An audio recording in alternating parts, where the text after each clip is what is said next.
देखो ध्यान से समझना, यहाँ बड़ा कन्फ्यूजन हो, एक ही क्लास में मैंने सारा डाटा इंक्लूड कर दिया। समझ में आया बात? या चैप्टर हमारा वही उत्तराखंड में ब्रिटिश कमिश्नर, कितने ब्रिटिश कमिश्नर हुए, कोई किताब 24 बता रही, कोई 23 बता रही। सही बात? या हम 23 तक पढ़ लेंगे। कहाँ तक? 23 तक।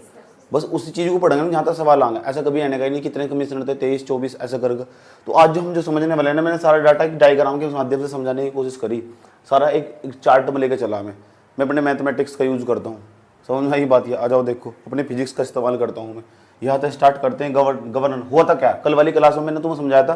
कल हम क्लास में भैया जो गोरखे आए थे ना, गोरखे चले गए, गोरखे अपने देश वापस लौट गए, नेपाल चले गए। मैं भाड़ में जाओ, तुम उन्होंने भेज दिया वहीं का वहीं। और उन्होंने अंग्रेजों ने पता क्या कहा, वापस बाहर निकलने की जरूरत नहीं है और तराई भाबर वाले एक क्षेत्र पर नजर डालने की कोई जरूरत नहीं है। वो क्षेत्र हमारा था, हमारा है, हमारा रहेगा। ये अंग्रेजों ने चेतावनी दे दी थी, वहाँ जाएगा उन्होंने। उसके बाद क्या हुआ, इस पूरे क्षेत्र में अंग्रेजों ने कमिश्नर बना दिया था एक पूरा। जो गढ़वाल, एक तो टेरी रियासत हो गई थी, वहाँ का तो राजा बना रहेगा। और जो ब्रिटिश गढ़वाल था, कुमाऊं था, ब्रिटिश गढ़वाल और एक कुमाऊं वाला क्षेत्र था, यहाँ उन्होंने कमिश्नर का पद बना दिया था। और जो कमिश्नर था ना उत्तराखंड का, ऐसे ऐसे 23 कमिश्नर हुए, 23-24 के आसपास कमिश्नर हुए। उसमें से पेपर में भरकम मात्रा में सवाल पूछा जा। 6 तो ऐसे बड़े इंपॉर्टेंट है, उन्होंने बहुत अच्छे अच्छे कार्य करे। और जिन्होंने भी जो अच्छे अच्छे कार्य करे वे सारे पेपर में पूछे जा, किन्ने किन्ने कौन सा काम करा। समझ में आई बात? या तो मैंने 6 जो कमिश्नर, वो कल मैंने तुम्हें ट्रिक की सहायता से याद करवाए थे। क्या बताया था? ए जानम तेरे चक्कर में, गौरव लूसी गटन बटन सब राम जी के पास चले गए। ए जानम तेरे चक्कर में, ए जानम का मतलब वो एडवर्ड गार्डनर। ए जानम तेरे चक्कर में, तेरे तो आगा ट्रेल, जॉर्ज विलियम ट्रेल, चक्कर में गौरव से याद आगा गोवान, जबान ने गोवान, याद रहेगी बात? या तेरे चक्कर में लूसी गटन बटन, ये लिखा हुआ नहीं देखो, लूसी गटन, जॉर्ज थॉमस लूसी गटन। तेरे चक्कर में जॉर्ज थॉमस लिखा, लूसी गटन बटन, लूसी गटन, फिर मैंने बताया था बटन, जो बटन का मतलब बैटन, जॉन हेलिट बैटन, सब तो याद आएगा सर। राम जी के पास चले गए। और रेमजे को कुमाऊं के अंदर राम जी भी कहा करते थे, रेमजे को कुमाऊं के अंदर राम जी भी कहा करते थे। सब राम जी के पास चले गए। तो भैया लड़कियों के चक्कर में मत पतना, नहीं तो राम जी के पास चले जाओगे। और गाँव में कहावत चलती है, राम जी के पास जाना मतलब भगवान के पास चले जाना। समझ में आई बात? यार तो ये 6 के 6 का काल तो हम तमीज से पढ़ेंगे अच्छी तरह। इनका सारा डाटा याद रखना, हम दिमाग में उतारना बड़ी जरूरी बात है। समझ नहीं बात? यार लिखने ना तो पता नहीं क्या क्या पढ़ लोगे। पेपर में आ गए एक सवाल, पेपर देने जाओगे एक सवाल 100% पूछेगा इनसे। कोई सा भी पेपर देने जाओगे उत्तराखंड का, एक सवाल इन कमिश्नर तो पक्का पूछेगा। क्योंकि 24-23 कन्फ्यूजन होना तय है बच्चे को, चाहे कितनी भी कोशिश कर लो, वो कन्फ्यूजन में ही खत्म कर दूंगा आज। समझ बात है? बहुत करीब पहुंच जाओगे अपने उत्तर के, समझ जाओगे तुम। अच्छे 6 कमिश्नर तो ये हैं जिन्होंने बहुत अच्छे अच्छे काम करे। मैं 23 तक खींच के लेके जाऊंगा, 23-24 तक ही, वहीं तक कितने कमिश्नर हुए और सारा याद करवा दूंगा नहीं तुम्हें। समझ में आई बात? है ये चार्ट बड़ा काम का जो मैंने बोर्ड पर बनाया हुआ। जो तुम्हारे पास किताब रखी रहे ना, उसका डेटा अलग, मेरा 1 पेज का अलग, वहाँ 4 पेज का। समझ नहीं बात? यार यूट्यूब वालों ने पढ़ रखा 4-4 8-8 पेज का, तो वो इतना काम का नहीं है ना। मैं तो अपने नॉलेज एक्सप्लेन करके भाग जाएंगे। अब बच्चे के याद कितना, याद भी तो नहीं है ना उसको कुछ। समझ आई बात? यह दिक्कत है। आ जाओ समझ लो। एडवर्ड गार्डनर जब स्टार्टिंग में आया, सब तो शुरू में आया 1815 में, 2 दिसंबर 1815 को सुंगोली की संधि हुई थी चंपारण के अंदर बैठकर। समझ, चंपारण के अंदर सुंगोली पड़ा, तो सुंगोली में बैठकर वहां संधि हुई थी। और संधि में क्या हुआ था, संधि में नेपाल वालों ने बाद में जाकर मानने से मना कर दी थी। लेकिन उन्होंने, अंग्रेजों ने क्या कहा था, अंग्रेजों ने वहीं काठमांडू पर जाकर चढ़ाई कर दी और सारे अंग्रेज वहीं चले गए। 2-3 हजार सैनिकों को लेकर चले गए और उन्होंने वहां जो कत्लेआम मचाया भयंकर तरीके से। काठमांडू की बात बता रहा हूं मैं, ठीक है। तो वहां उसके बाद क्या हुआ, वहां उन्होंने एक राजनीतिक संस्था थी, राजनीतिक संस्था कंपनी, ईस्ट इंडिया कंपनी के तहत ही है। तो उन्होंने एक अपनी तरफ राजनीतिक संस्था का व्यक्ति नियुक्त कर दिया अपनी तरफ। तो ये एजेंट बनकर आएगा यहाँ से। अब यहाँ कोई गतिविधि होगी तो इन गतिविधियों को दबाने के लिए फिर अंग्रेजों को इन्वाइट करा जाएगा। और बेटा देखो ये फिर गतिविधियाँ कर रहे हैं यहाँ पे, ये कुछ ना कुछ मूवमेंट करते रहते हैं, ठीक। तो वहां का तो काम शांत हो चुका है। अब यहाँ क्या हुआ, यहाँ गढ़वाल के अंदर, कुमाऊं के अंदर ब्रिटिश कमिश्नर की नियुक्ति कर दी गई। वो ब्रिटिश कमिश्नर इस तरह, यूं सोच रहे पूरे यहाँ का पूरे एरिया का राजा हो, जो कमिश्नर है ना वो राजा हो बस इस पूरे एरिया का। उत्तराखंड में जितने भी काम करेंगे ना सारे उसी के हिसाब से होंगे, बिल्कुल एक प्रकार तो मुख्यमंत्री का काम कर रहा हो, यूं समझ लो। समझ बात, जो ब्रिटिश कमिश्नर है एक प्रकार तो मुख्यमंत्री का काम कर रहा हो। समझ में आई बात या, क्योंकि अंग्रेजी सरकार ने छोड़ रखा, अंग्रेजों को और भी तो काम था, कहीं पूरी जिंदगी उत्तराखंड पे ध्यान देते हुए, तो उन्होंने एक कमिश्नर का पद बना के छोड़ दिया। ऐसे ऐसे 23 कमिश्नर आए जब तक हमारा देश आजाद नहीं हुआ। समझ में बात या, उत्तराखंड की बात चल रही है, यूं पूरे भारत की बात नहीं चल रही है, उत्तराखंड की बात चल रही है। समझ रहे ना क्या हुआ। अब जो पहला हमारे पास जो कमिश्नर आया, एडवर्ड गार्डनर नाम था उसका, 1815 में आया हो, उसका 9 महीने शासनकाल रहा, केवल 9 महीने तक उसका शासनकाल रहा। 2 बड़े काम करे उसने, 9 महीने तक शासनकाल रहा, 2 बड़े काम करे, दोनों ही तुम्हें याद रखने। नंबर फर्स्ट काम तो क्या करा, पहले दो बातें इसके बारे में। पहली बात, काठमांडू के कोर्ट में, काठमांडू जानते हो नेपाल के अंदर पड़ के कोर्ट में कंपनी की राजनीतिक जो कंपनी थी उसका राजनीतिक एजेंट था वो। ये मैंने बताया था तुम्हें, एक राजनीतिक एजेंट बनाकर छोड़ दिया गया, वहां की गतिविधियों पर नजर रखेगा। कहीं काठमांडू वाले, नेपाल वाले, डोटी वाले राजा हैं जो गोरखे, ये दोबारा उत्तराखंड पर आक्रमण करने तो नहीं आ रहे, अगर आ रहे तो उन्होंने फिर दबा दिया जाएगा। ये इसका काम था, राजनीतिक एजेंट था। कौन, एडवर्ड गार्डनर, 1815 में बनाया गया था, और कहाँ, काठमांडू के अंदर जो ईस्ट इंडिया कंपनी थी उसका एजेंट था। ये सर नो बात याद रहेगी पहली बात। दूसरी बात इसके बारे में, अच्छा व्यक्ति था। क्यों था अच्छा व्यक्ति, ऐसा मैं क्यों कह रहा हूं, बच्चों को ना पहले उनकी खरीदी बिक्री की जाती थी। मान लो किसी के यहाँ 5 बच्चे पैदा हो गए तो उसमें तो 3 बच्चे बेच देता हो, उससे ज्यादा मुनाफा मिल जाता। लेकिन एक प्रकार तो सही तो नहीं है ना, ऐसा बहुत चलता था पहले, मजाक नहीं कर रहा, रिलेटिव। तो उसके बाद पता क्या करा, इसने सोचा है प्रथा बिल्कुल भी सही नहीं है, तो इन इस प्रथा पर उठा के सीधा रोक लगा दी। महिलाओं की जो खरीद फरोख, महिलाओं की बच्चों की जो खरीद फरोख होती थी ना, बच्चों को लेना, ले जाना, बेचना, व्यापार होता था बच्चों का, ट्रेडिंग होती थी बच्चों की। सही बात है, शेयर मार्केट की तरह बिकते थे बच्चे, 50 रुपये बच्चा, 7 रुपये बच्चा, 8 रुपये बच्चा, ऐसा करोगे। तो इस पर रोक लगा दी उसने। बच्चों की खरीद पर रोक लगाने वाले व्यक्ति पूछे तो उसका नाम एडवर्ड गार्डनर था। 9 महीने शासनकाल रहा और कुछ नहीं मिलता इसके बारे में ज्यादा जानकारी। यस सर नो, याद रहेगी बात, या कितने महीने तक शासनकाल रहा इसका, 9 महीने तक। और इसके बारे में कोई सवाल नहीं पूछने का मेरे हिसाब से, समझ आई बात, या पूछेगा ना तो फिर हमें कैसे पता लगेगा ये पूछ रहे भारत। मैं कह रहा हूं ना भाई, उत्तराखंड में ब्रिटिश कमिश्नर, यूट्यूब उठाओ, ऑब्जेक्टिव सवाल डाल दो और उसके कम से कम जाकर कम से कम 2-3 वीडियो के सवाल लगाओ, और ये मेरा नोट सामने रखो और एक पेज इसके पीछे लगाओ, और जो भी अलग क्वेश्चन दिखा जाएगा अपडेट कर लो। क्यों इतना बहुमंडर पढ़ रहे जाकर, इतना का जरूरत नहीं है ना, एक क्वेश्चन सारा आना, उतने देर आराम से काम हो जाएगा तुम्हारा। याद तो कर लो जो समझाया जा रहा है, वो याद नहीं है। अभी बच्चे तो पूछ रहे ठाक, अभी कंफ्यूज हो जाएंगे, अभी तुरंत। समझ आई बात है, आजकल का स्टेटस बदला, वही पूछेगा ये यहाँ कब तक रहा हो, 1815 तक पूछेगा, ये पूछेगा 1815 तक नहीं रहा हो। तो एडवर्ड गार्डनर के समय तक पहले ही 4 ट्रैक्ट आता है 1813 का। आजकल का सवाल पूछने का स्टाइल अलग, भारत की हिस्ट्री को और उत्तराखंड की हिस्ट्री को कनेक्ट करके पूछा, बड़ा तेज है। समझ में आई बात है। इसी समय 1813 का 4 ट्रैक्ट आया था। क्या हुआ था 1813 के 4 ट्रैक्ट में, बताइए जरा। चाय के साथ, चीन के साथ व्यापार क्या हुआ था, इन्होंने कहा था 1 लाख रुपए खर्च करेंगे भारतीयों की शिक्षा, भारतीयों की शिक्षा पर अंग्रेजों ने कहा था 1 लाख रुपए, कुल 1 लाख रुपए तो टिकटॉक खर्च कर आया मैं, 1 लाख रुपए भारत में खर्च करेंगे। 1813 की बात बता रहा हूं मैं, पूरे भारत पर शिक्षा पर ये करेंगे, भारत की शिक्षा के विकास। अंग्रेजों ने कहा था 1813 के 4 ट्रैक्ट में बात, समझ नहीं बात है। फिर उन्होंने कहा था कि जो अब ईस्ट इंडिया कंपनी भारत में व्यापार कर रही, ईस्ट इंडिया कंपनी के अलावा भी दूसरी कंपनी व्यापार कर सके भैया। बस एक बात याद रखनी, चीन के साथ जो व्यापार हो रहा है चाय का, वो ईस्ट इंडिया कंपनी करेगी, बाकी दूसरी वो काम उसकी मोनोपोली बनी रहेगी, वहां से उसका एक अधिकार बना रहेगा, वो काम केवल ईस्ट इंडिया कंपनी करेगी। क्योंकि वहां जब चीन के साथ व्यापार होता था तो बड़ी मात्रा में चाय का जो व्यापार होता था उससे बड़ी मात्रा में ईस्ट इंडिया कंपनी मुनाफा कमाती थी। ईस्ट इंडिया कंपनी कौन थी, अंग्रेजी तो ईस्ट इंडिया कंपनी थी। तो बाहर की जो दूसरी कंपनियां थी वे नहीं आकर यहाँ व्यापार कर सकती, उन पर रोक ठोक लगा रखी थी। 1813 के 4 ट्रैक्ट में उस रोक ठोक को हटा दिया गया। समझ बात है, उनका प्रभाव यहां भी पड़ेगा। आ जाओ, पहले नु बताओ एडवर्ड गार्डनर के 2 काम समझ में नहीं आए तुम। पहला तो काम क्या है, पहले तो एक एजेंट था, राजनीतिक एजेंट था काठमांडू के अंदर, नेपाल के अंदर। दूसरा, बच्चों की खरीद फरोख्त पर उसने रोक लगा दी थी। अब आओ अगले वाला बड़े काम का, इन्हें बहुत काम करे, ठीक, इन्हें बहुत काम करे। हो सकता है 1-2 काम तुम्हें भी लिखवाना भी पड़ जाए, मेरा सारा चार्ट के अंदर आ नहीं पाया इसका डाटा, लेकिन बड़े काम का बहुत सवाल पूछे गए इस पर। जॉर्ज विलियम ट्रेल नाम 18 साल बिताए यहाँ से उत्तराखंड में, और जो व्यक्ति 18 साल बिताएगा, तुम हल्के में ले रहे हो उसे, 18 साल, 1817 से लेकर 1835 तक 18 साल बिताए इसने, 1817 से लेकर कब तक, 1835 तक। नाम क्या है, जॉर्ज विलियम ट्रेल। ए जन्म तेरे चक्कर में, तेरे तेरे तो याद आएगा ट्रेल, याद रहेगी बात है। ए जन्म, ए का मतलब क्या हुआ, एडवर्ड गार्डनर, तेरे चक्कर में, तेरे का मतलब ट्रेल, ट्रेल का मतलब जॉर्ज विलियम ट्रेल। कितने साल बिताए ना, कितने साल बिताए।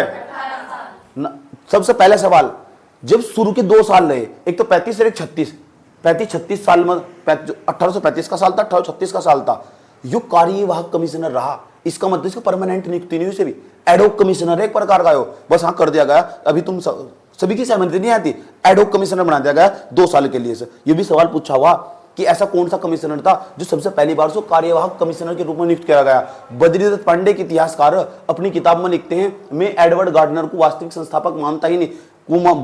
उत्तराखंड के अंदर ब्रिटिश शासन की नींव रखने वाला अगर कोई व्यक्ति था, वो जॉर्ज विलियम ट्रेल था। ये बात बद्रीदत्त पांडे ने अपनी किताब में लिखी, कुमाऊं का इतिहास।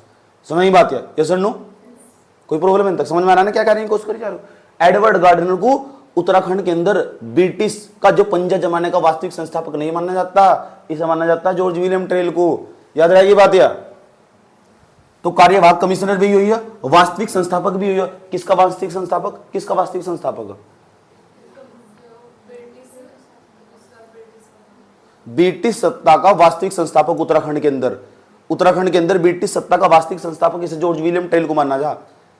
तो बताओ भारत में वास्तविक संस्थापक किसे माना जा, कौन सा ऐसा गवर्नर था जिसे वास्तविक संस्थापक माना जा भारत के अंदर अंग्रेजी सत्ता की नींव रखने वाला। बस यहां लग गई इनकी लंका, ये पढ़ रहे पढ़ाई। टोटल कितने गवर्नर आए भारत में, हम तेरे शहर में आए हैं। चलो रहने दो, पहले से याद करवा दो, रहने दो बस, आ जाओ। क्यों वरना दिमाग का देह बनाओ, इसे याद कर लो। हर दिमाग के इंसान की ब्रेन की कैपेसिटी हो, तुम्हारा ब्रेन इस तरह डेवलप नहीं है ना। मेरे पास जो बच्चे पढ़े ना, वे ग्रुप सी वाले, इसमें तो कुछ बच्चे जिसमें तो 4-5 क्वेश्चन आएंगे बस। अच्छा भीड़ बता कितनी है, 4-5 क्वेश्चन में आने के लिए ना मुझे कई लोगों को पीछे छोड़ना पड़ेगा। नंबर फर्स्ट, एक तो सिलेबस को स्टैंडर्ड पर जाकर पढ़ना पड़ेगा। दूसरा क्या है, उसका शॉर्ट नोट्स निकालना पड़ेगा। तीसरा क्या है, उसका रिवीजन करना पड़ेगा। जब मैं बहुत सारे बच्चों को पीछे छोड़ दूं, एक बच्चा कैसा आगा मार्केट में कंपटीशन में, तुम तैयारी कर रही, तुम एक मायावी जाल में फंसे हुए हो, कैसा होगा आगे, शॉर्ट नोट्स तैयार करना पड़ेगा। दूसरा क्या होगा, उसका रिवीजन करना पड़ेगा कई बार। तीसरा क्या होगा, कई सारे टेस्ट लगाने पड़ेंगे चैप्टर वाइज। जब तुम बहुत सारी भीड़ को पीछे छोड़ जाओगे, ऐसे ही हो भीड़ से निकलने का रास्ता, नहीं तो तुम भी उस भीड़ का हिस्सा बन जाओगे जिसमें एक पेपर दिया, फिर दूसरा दिया, दूसरा दिया, तीसरा दिया, तीसरा दिया, चौथा दिया, क्योंकि कभी तमीज से मेहनत करी ही नहीं, लिखना कोई चाहता नहीं। समझ गए। तो वास्तविक संस्थापक कैसे मानना जा, जॉर्ज विलियम ट्रेल को मानना जा। तो जॉर्ज विलियम, जहां तो सुन लो, जॉर्ज विलियम ट्रेल हुआ, तो जॉर्ज विलियम ट्रेल वास्तविक संस्थापक उत्तराखंड के अंदर। समझ बात है, इन जमाए पैर। लेकिन एक बात बताऊं तुम, इसका काल कोई स्वर्ण काल नहीं है। इसने ना उत्तराखंड का शोषण नहीं करा एक प्रकार से, देखो तो ऐसी ऐसी इन्हें प्रथा लागू कर दी थी यहां से जाकर, लेकिन कुछ विकास भी करा उत्तराखंड का, ऐसी बात नहीं है। केवल अपने कानूनों को मानने वाला व्यक्ति था। कह रहा है ईस्ट इंडिया कंपनी तो जो ऑर्डर आगा ना, मैं उसमें कुछ नहीं मानता, मेरी मर्जी, ना तो किसी का कानून चलने का मेरे सामने। ये सवाल भी पूछा गया। एटकिंस एक इतिहासकार है, इसके बारे में लिखता, कह रहा है बड़ा खतरनाक आदमी, कह रहा है इसकी माँ बाप की सरकार है, तो इसकी सरकार ही माँ बाप की, कह रहा है इसका खुद का तंत्र है, बिल्कुल सख्त तंत्र है इसका। एटकिंस इतिहासकार है, इसके बारे में बहुत कुछ लिख कर चला गया। समझ गए। और देखो इसके बारे में बताता हूं, केवल अपने कानूनों को मानने वाला व्यक्ति था। मैंने तुम्हें समझाने के लिए लिखा है। नोट्स इस तरह बनाना है, फॉर्मेट है नोट्स का एक प्रकार का। कुछ भी बनाना हो तो ऐसे बनाओ, सबसे यूनिक दिखाई देगा, एक पेज में सारा याद हो जाएगा। और 8-8 पेज लिखे जा रहे हैं पूरे के पूरे। किताब में कहाँ है, किताबों में कहाँ याद हो, कैसे भर रखा है इसमें, यहाँ से लेकर वहाँ तक उसमें किताब में याद हो जाएगा, कभी भी नहीं होने का, ये याद हो जाएगा। विजुअल है ना चीज होगा, सारा सामने रखा हुआ, देखो पता लग चुका। किसी के कानून को नहीं मानता था। किसकी बात चल रही, जॉर्ज विलियम ट्रेल की। किसी के कानून को नहीं मानता। ईस्ट इंडिया कंपनी के द्वारा जो भी चार्टर एक्ट बना के भेजे जा रहे हैं ना, ईस्ट इंडिया कंपनी जो भी ऑर्डर दे, ईस्ट इंडिया कंपनी कह रहा हूं अंग्रेजी सत्ता के द्वारा, वहां ब्रिटेन में बैठकर, वहां लंदन में बैठकर जो भी कानून बनाए जा रहे हैं ना, वे कानूनों को मानता ही नहीं था। वो कह रहा है मैं कुछ नहीं मानता, मेरे खुद के कानून चलेंगे, यहाँ का कमिश्नर हूँ, यहाँ का राजा हूं, मैं अपना खुद का कानून बनाऊंगा। जैसे मोदी ने कोई कानून बना के भेज दिया, पुष्कर धामी नहीं मानता, कह रहा हम खुद का बनाएंगे यहाँ से। समझ में आई बात यार। चलो, ना वकील नुगारा किसी की नहीं सुनता, कौन सा वकील लेकर आए तुम, क्या बदतमीजी कर रहे हो, हम खुद कराएंगे, अपना कानून खुद का बनाएंगे। ना दलील ना अपील, ना दलील ना वकील ना अपील, ना तो किसी की वकील की सुनेगा, ना किसी की दलील सुनने का, जी मेरी यह बात नहीं, ना किसी की अपील सुनने का। इसका मतलब ऐसा राजा कहा जा सर, ऐसा ब्रिटिश कमिश्नर है।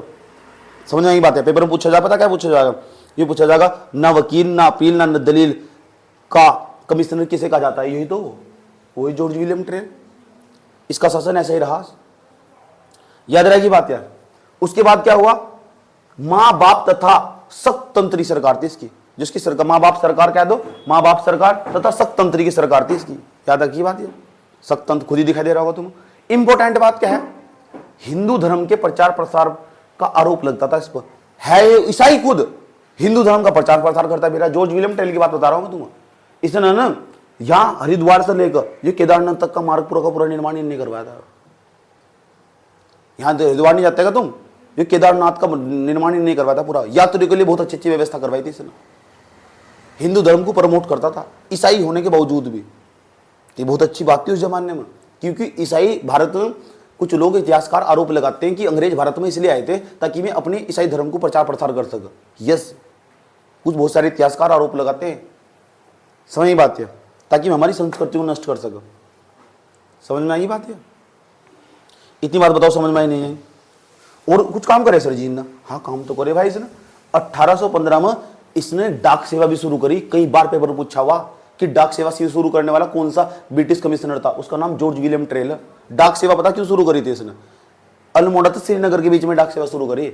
अल्मोड़ा देख लो कहां से मैंने नक्शे में दिखा रखा है, और उसके श्रीनगर के बीच में डाक सेवा 1815 में सन भी याद रखना, 1815 भी पूछा हुआ। और ये डाक सेवा किसने शुरू करी वो भी पूछा हुआ पेपर में। समझ बात है, इन्हें शुरू करी थी। कारण क्या था, इसकी गर्लफ्रेंड वहीं रहा करते। मजाक नहीं कर रही, रियलिटी बता रहा हूं तुम। अब इसके बारे में और बताऊंगा, समझ लो, क्योंकि उस जमाने में कम्युनिकेट करने का कुछ फायदा होता नहीं। आज तुम्हारे टाइम की तरह थोड़ा ही है कि मोबाइल फोन उठाया, हेलो बाबू कहाँ हो, फलाना डिम का मुकड़ा एकदम बता दो सारी की सारी। सही बात, वहाँ चिट्ठी लिखनी पड़ती थी। कुछ वही जमाना था, कबूतर जा जा जा, कबूतर जा ही नहीं रहा, कह रहा बुखार हो रहा आज मुझे, ये वही जमाना था। समझ लो, ध्यान लगाकर। 1815 में कौन सी सेवा चल रही है, डाक सेवा। कहां से, अल्मोड़ा से कहां तक, श्रीनगर तक। इसी बंदे ने 1816 के अंदर ना, पता क्या करा 1816 के अंदर, क्या नाम है पहले उन्होंने बताओ उसका। अल्मोड़ा के अंदर जेल की स्थापना करी। यह वही जेल है जिसमें पंडित जवाहरलाल नेहरू भी रहे थे, यह वही जेल है। समझ नहीं बात, याद रख लो। अल्मोड़ा के अंदर सबसे पहली बार अगर जेल की स्थापना करी थी वो भी जॉर्ज विलियम ट्रेल है। ये भी कई बार सवाल पूछा गया। डाक सेवा की स्थापना 1815 में इन्होंने करी, 1816 में इन्होंने जेल बनाई यहीं से। और तो और इतने पे बात नहीं रुकती। कानून नग जैसे नहीं, कानून नग का पद पटवारी किसे कहते हैं, कानून नगों को पटवारी कहते हैं। पहली बार पटवारी का पद इन्हें बनाया था। और 9 पटवारी 1819 में नियुक्त कर देते हैं। अब पटवारी का काम पता क्या हो, उस एरिया से जमीन से टैक्स कलेक्ट करने का काम हो पटवारी का। जिस एरिया का वो पटवारी होगा उसमें तो जमीन तो जो डाटा आगा ना उसे कलेक्ट करके सरकार के खाते में डालने का काम हो पटवारी का। ये भी ब्रिटिश कमिश्नरों को पटवारी ने बनाए थे, 9 पटवारी बनाए थे 1819 में। ये भी सवाल पूछा हुआ। देखिए कितनी महत्वपूर्ण बातें बता रहा हूँ मैं तुम्हें, सारे सवाल हैं, सारे टोटल जितनी मैं लाइन बता रहा हूँ मैं बोलकर, ध्यान से सुन लेना अच्छे तरीके से। पटवारी क्यों बनाए थे पता लग चुका है, टैक्स कलेक्ट करने के लिए। टैक्स क्यों जरूरी, पैसा नहीं चाहिए। वैसे ब्रिटिश कमिश्नर वैसे मैंने बैठा रहेगा जॉर्ज विलियम टेल, पैसा नहीं चाहिए उसे। पैसा कहाँ तक आगा, जनता पर खींचेगा। जनता पर कैसे निकाल लेंगे, कुछ पद नियुक्त करने पड़ेंगे, बना दिए ना पटवारी के पद। पटवारी का काम क्या हो, टैक्स कलेक्ट करना।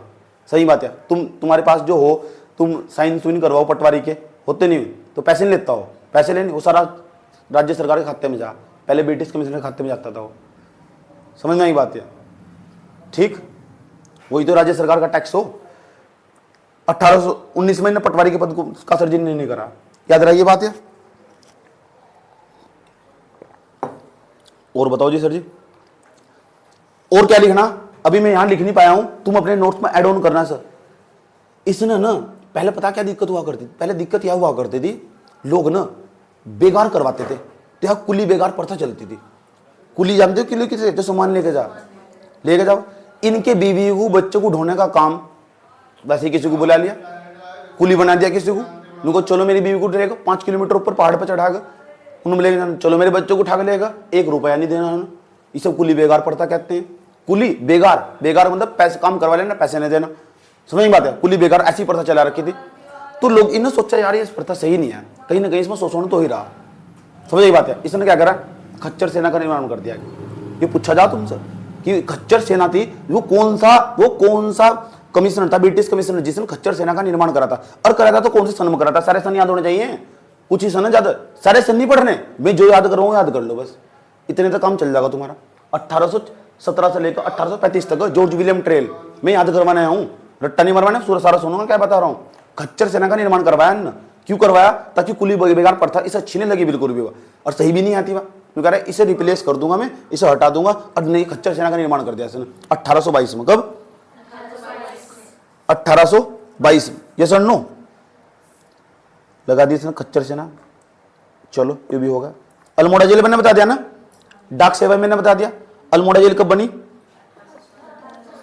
और डाक सेवा मैंने कब बताई, और कानून जो पटवारी का पद वो कब आया? 1819 में। यही याद रखना, इसमें से 3-4 सन याद रखने। पटवारी का पद कब आया?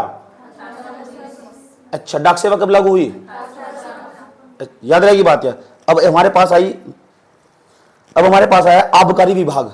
जानो आबकारी विभाग क्या हो? आबकारी की भर्ती निकलती, पुलिस ही तो हो एक प्रकार की।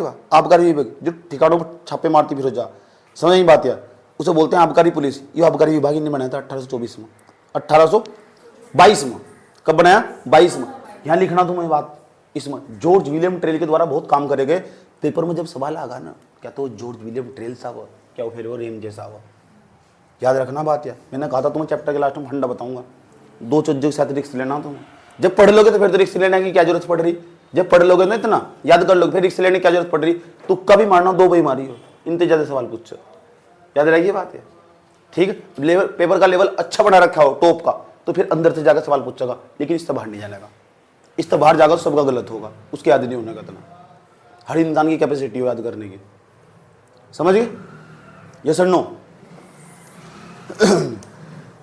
चले, खच्चर सेना पता लग गई। तो खच्चर सेना बनी थी 1822 में। कब? पता लग गया। आबकारी विभाग कब बनाया? 1822 में। इसने एक डबल लोक व्यवस्था स्टार्ट कर रखी थी। डबल लोक व्यवस्था इसने जॉर्ज विलियम ट्रेल ने। ये क्या थी सर? सरकारी जो खजाना था ना, उस पर नियंत्रण रखने के लिए एक तो कमिश्नर हो, एक को डिप्टी कमिश्नर, इन्होंने 2 पद बना दिए। कह रहे अगर कमिश्नर नहीं हुआ तो डिप्टी कमिश्नर की सहायता तुम इस तरह सरकारी खजाने से धन निकालते हो। इस तरह जिस तरह कैग वाला है वर्तमान समय हमारे यहाँ काम कर कैग, समझ नहीं बात है? होता नहीं क्या हमारे यहाँ से लोक संचित निधि नहीं है क्या हमारे पास? यहाँ से मैंने पढ़ा रखी तुम्हें लोक संचित निधि पॉलिटी के अंदर, समझना की बात है। तो उसके बाद तो डबल लोक व्यवस्था इसने स्टार्ट करी थी। ये सवाल पूछा जा सकता। चलो मैं 5-6 सवाल पूछता हूँ। बताओ कानून नंग जिसे कहते हैं, जिसे हम पटवारी कहते हैं, वो पद कब बनाया था? किसने बनाया था?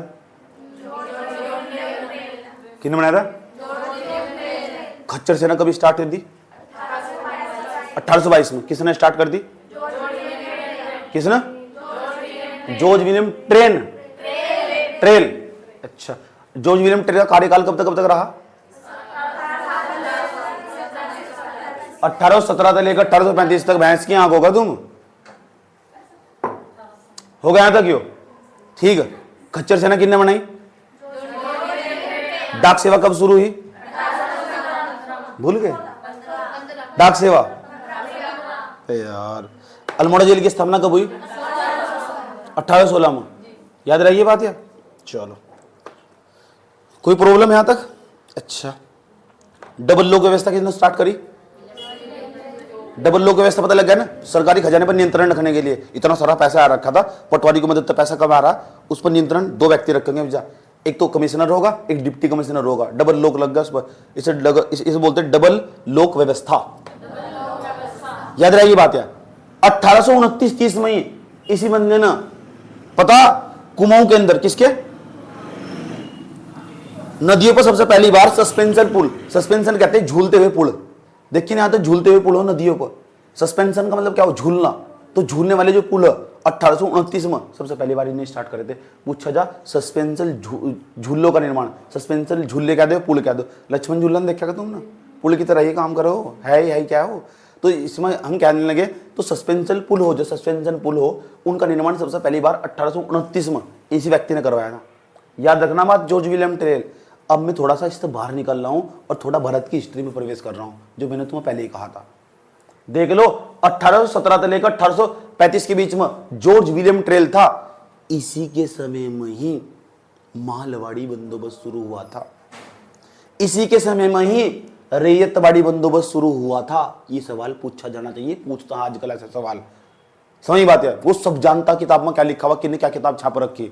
पेपर बनाने वाले कमेटी के बंदे बहुत एक्सपर्ट हो, सही बात है, इतने पढ़े लिखे हो जैसे मैं तुम्हें बता रहा हूं, सही बात है, याद रहेगी बात है, ये सर नो। अब 1817 से लेकर 1835 के बीच में सती प्रथा का अंत हुआ था।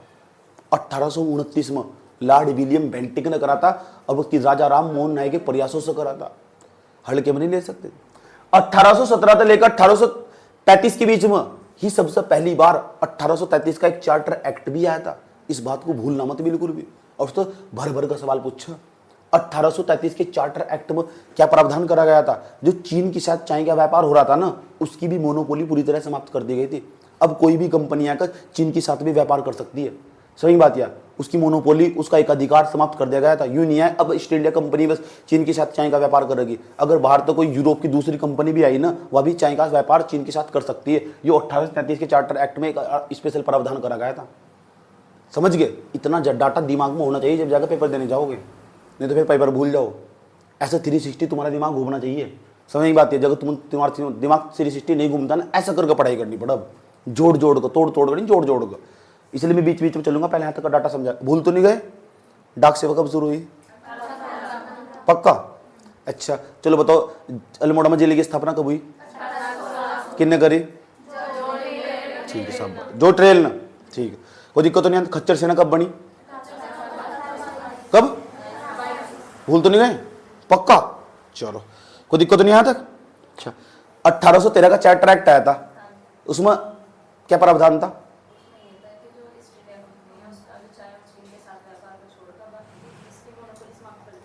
हाँ, 1 लाख रुपए शिक्षा पर खर्च करे गए थे। ठीक, चले कोई दिक्कत यहां तक?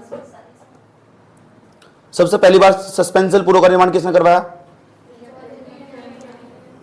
विलियम ट्रेल ने। इतनी बात याद रखनी, कोई प्रॉब्लम? ये विलियम ट्रेल की, जॉर्ज विलियम ट्रेल के बारे में याद करनी जी कुछ बातें जो इंपॉर्टेंट है, और जो एक बच्चे को, स्टूडेंट को, तैयारी करने वाले को 24 घंटे जुबान पर रटने चाहिए। 2 पढ़ाए मैंने अभी तक तुम, एडवर्ड गार्डनर, और दूसरा पढ़ाया George William Traill. Edward Gardner 1815 से लेकर 17 तक, 1815 तक, यहाँ बीच में दूसरे भी आए होंगे, वो मैंने छोड़ दिए, हटाओ साइड में। जो इंपॉर्टेंट है उसको पहले निकाल के लेकर आ रहा हूँ। एडवर्ड गार्डनर हुआ, जॉर्ज विलियम ट्रेल हुआ, उसके बाद ये कौन सा चला है हमारे पास? ये गोबान, इसके बारे में पता लग चुका। हिंदू धर्म का प्रचार प्रसार करने वाला कार्यवाहक कमिश्नर, उत्तराखंड के अंदर ब्रिटिश सत्ता का वास्तविक संस्थापक माने जाने वाला commissioner George William trail. George William trail के द्वारा बहुत कार्य करे गए, जितने कार्य करे गए इतने मैंने तुम्हें याद करवा दिए, याद होने चाहिए बच्चों कितने, समझ गए। अब आते हैं तीसरे कमिश्नर पर। 1835 गया, उसके बाद एक अनुभवहीन व्यक्ति आएगा, और जिस आदमी को एक्सपीरियंस नहीं होगा ना, आलोचना तो होनी तय है, समझ में आई बात है, ये तय है। क्या तो व्यक्ति अच्छा काम कर रहा हो जब उसकी आलोचना होगी, या बुरा काम कर रहा हो तब उसकी आलोचना होगी। लेकिन एक बात बताऊं तुम्हें, अगर किसी व्यक्ति का ओहदा बढ़ रहा है ना समाज के अंदर, नहीं समझ जाओ आलोचना होना तय है, समझ में आई बात है। अगर आलोचना नहीं हो रही ना, समझ जाओ दिक्कत तो, कुछ मामला गड़बड़, कुछ भी कर रहे हो तुम। 1835 से लेकर 38 तक, 35 से लेकर 38 तक, 35, 36, 37, 38, कुछ ज्यादा खास नहीं है। अनुभवहीन कमिश्नर, आरोप लगते थे इस पर, एक्सपीरियंस नहीं है, जल्दी जल्दी में इस कमिश्नर को बनाया गया। नाम है गोबान, काम भी सारे गोबर वाले करेगा, समझ की बात है। क्या नाम है उसका? गोबान। दिक्कत क्या हुई थी, इसी की साथ में कमेटी में रहने वाले कुछ बंदे थे, संतुष्ट नहीं आते, तो इसकी शिकायत लेकर अंग्रेजों के पास पहुंच जाते थे। इनके जो गवर्नर हुआ करते थे उनके पास पहुंच जाया करते थे। तो इसे कुछ 2 साल बाद के आसपास इसे हटाना पड़ा। उन्होंने कहा इसे हटाओ, इसको कुछ ज्यादा खास काम नहीं। हाँ, लेकिन इसने एक अच्छा काम करा। एक तो हो पटवारी, पटवारी से नीचे ना एक अमीन का पद हो। अमीन, अमीन बोल लो सर, क्या बोल लो? अमीन ही अमीन, सदर अमीन बोलते हैं सर। ये भी टैक्स कलेक्ट करने का काम करता है, इसकी सीधा कॉन्टैक्ट हो। अगर तुम्हें पटवारी तो मिलना, तो बीच में अमीन तो मिलना पड़ेगा, समझ नहीं बात है, अमीन तो ठीक। तो वो भी टैक्स कलेक्ट करने का काम करे, इसका भी टैक्स कलेक्ट करने का काम। तो अगर पूछा जा 1837 में सबसे पहली बार जो अमीन का पद किसने सर्जित करा था, तो उसका नाम क्या है? गोबान। गोबान, गोबर नहीं, गोबान, गोबान, जुबान नहीं, गोबान, याद रही बात क्या? हाँ सर, और बताओ कुमाऊं का पहला थाना अल्मोड़ा में इसने ही बनवाया था, इसलिए ये इंपोर्टेंट हो जाओ गोबान। कुमाऊं के अंदर अगर पहला थाना बना था, थाना तो बहुत बड़ी बात हो, थाने का कौन हो, थानेदार हो, थानेदार कौन हो, दरोगा हो, तो दरोगा सबसे पहली बार अगर कुमाऊं में बना है तो सबसे पहली बार इसके गोबान के समय बना है।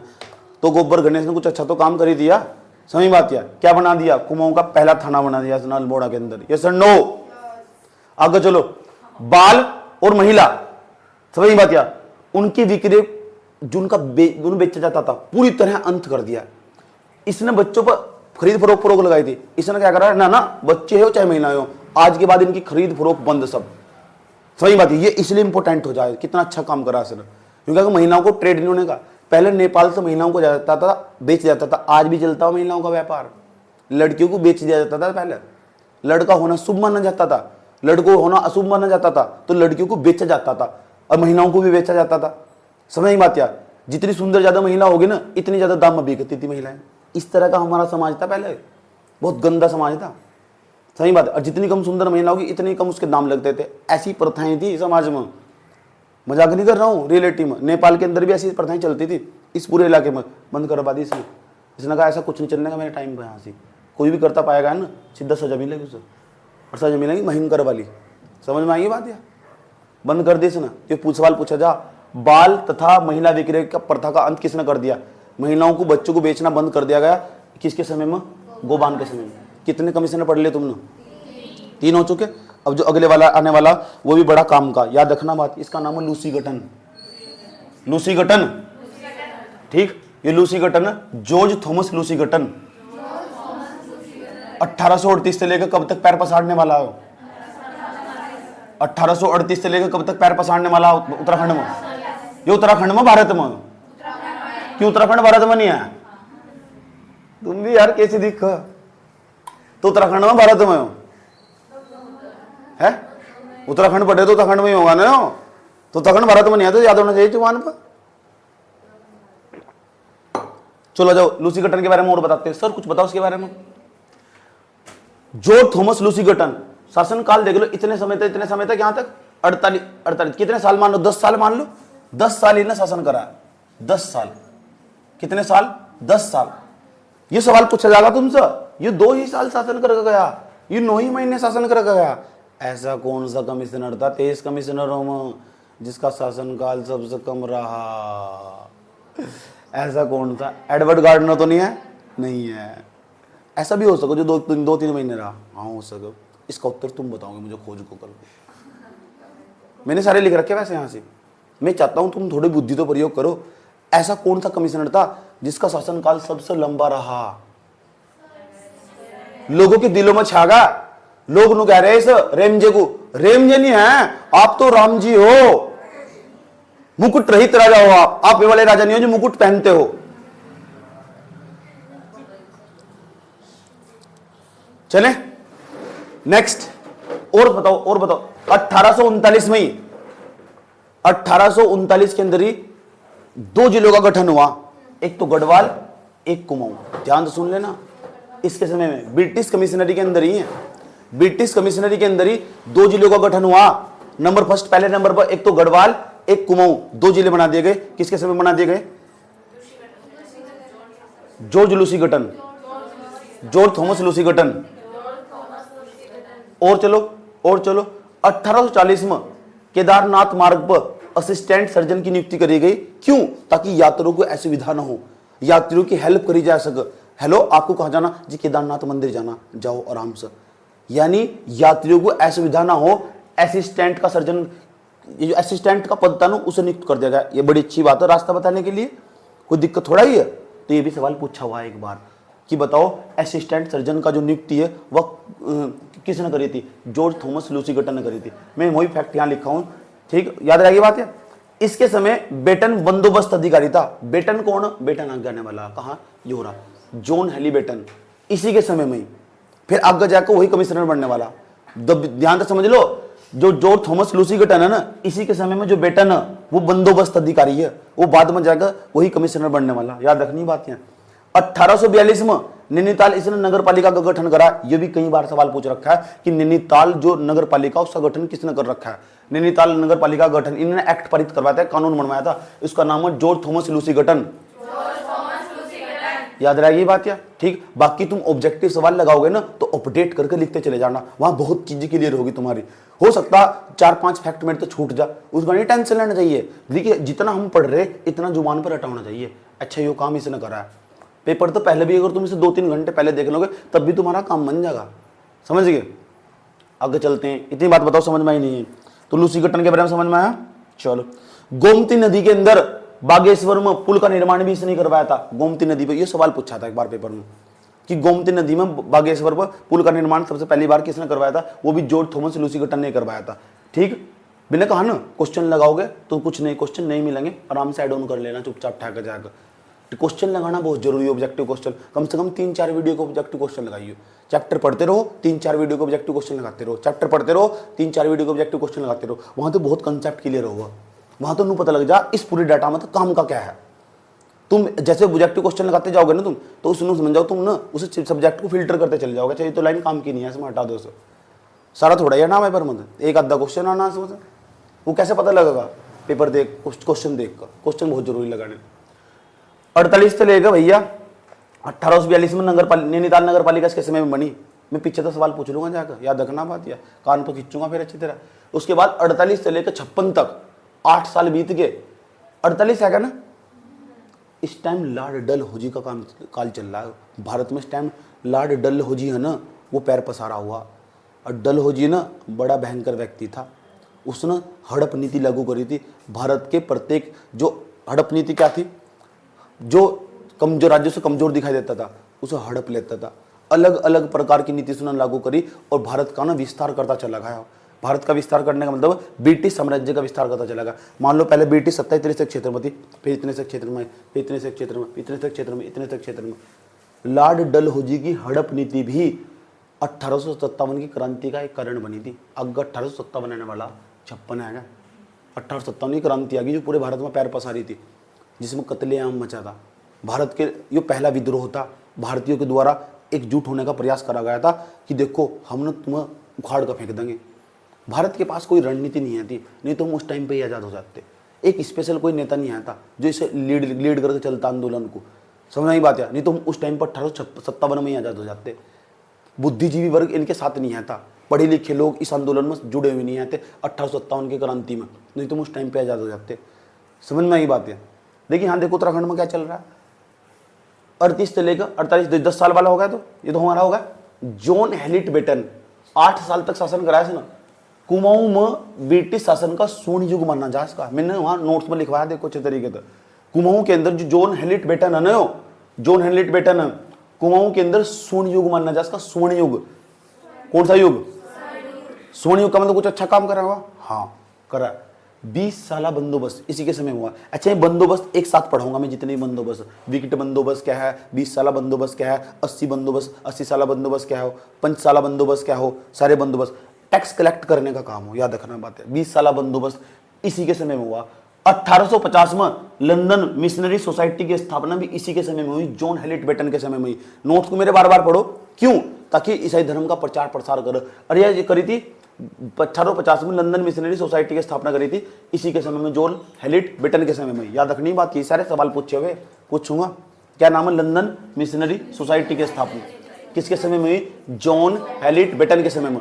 कुमाऊं का जो ब्रिटिश कुमाऊं के अंदर ब्रिटिश शासन का स्वर्ण काल किसके समय को माना जा, John Halliburton. John Halliburton, button बन गया सोने का, सोने का मतलब स्वर्ण युग, याद रखना बात यह। 1853 में, अच्छा सर 1853 आया सर, 1853 का तो चार्टर एक्ट भी आया था भारत में, हाँ आया था तो सर उसमें ना 18 उसमें ना कौन सी, हाँ मैकाले समिति बनाई गई थी, और उसमें सर शिक्षा को खर्च करने के पैसे की बात कही गई थी कि कितना पैसा शिक्षा पर खर्च करा जाएगा। गला दोबारा बैठ लिया मेरा। 1853 में पता होगा ना, 1853 में श्रीनगर में गढ़वाल में सस्पेंशन पुलों का निर्माण करवाया था। अगर ये पूछे पहली बार सस्पेंशन पुलों का निर्माण किसने करवाया था, तो उसका नाम क्या था, जॉर्ज विलियम ट्रेल। पहली बार उत्तराखंड में किसने करवाया था, जॉर्ज विलियम ट्रेल। अगर गढ़वाल के अंदर पूछ सस्पेंशन पुलों का निर्माण किसने करवाया था, तो जॉन हैलीबर्टन उसने करवाया था श्रीनगर के अंदर। सस्पेंशन पुल कौन से, सस्पेंशन का मतलब, सस्पेंशन इंग्लिश का वर्ड, इसका मतलब हिंदी में झूलते हुए पुल, झूलते हुए पुल। हाँ, तो इनका निर्माण किसने करवाया था, जॉन हैलीबर्टन। याद रहेगी बात है।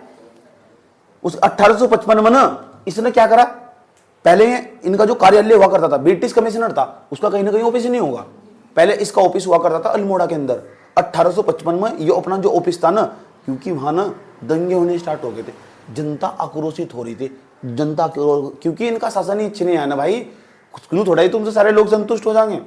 तो इन्होंने अपना जो कार्यालय था, मुख्यालय था, इनका हेडक्वार्टर था अल्मोड़ा, तो हटा कर पता कहाँ ले आए हैं, नैनीताल के अंदर ले आए। ये भी सवाल पूछा गया कि ब्रिटिश कमिश्नर था जो, उसका कार्यालय 1855 में जब अल्मोड़ा में था तो फिर नैनीताल में स्थानांतरित हो गया था। तो उस टाइम पर ब्रिटिश कमिश्नर किसके समय में हुआ था, जॉन हैलीबर्टन के समय में हुआ था। इसलिए सारे इंपोर्टेंट हो जा, बहुत इंपोर्टेंट डाटा, फैक्चुअल इंफॉर्मेशन बहुत है याद करने की यहाँ से, इसलिए यहाँ कंफ्यूजन करना आसान है बच्चे को। तो सवाल पूछा, हर बार पूछा सवाल याद रहेगी बात, ये सुन लो। चले, ये हमारे पास रहे।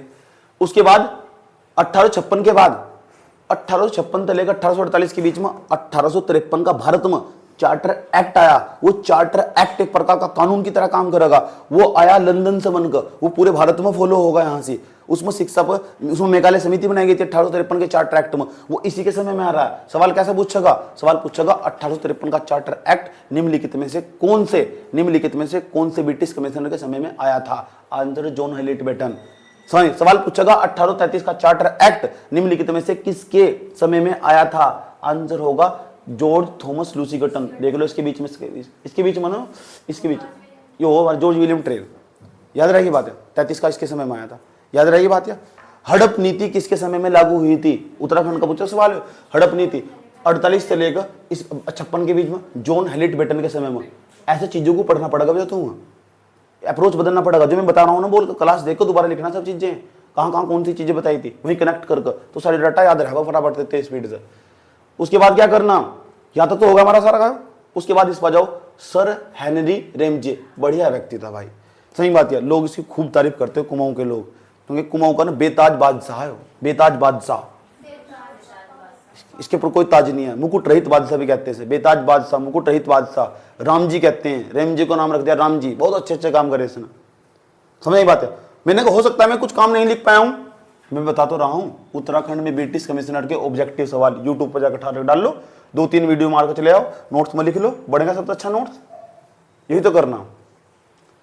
पहली बात तो समझ लो, मेरी फेवरेट जगह यूरोप के अंदर स्कॉटलैंड, हाँ वहां का रहने वाला था।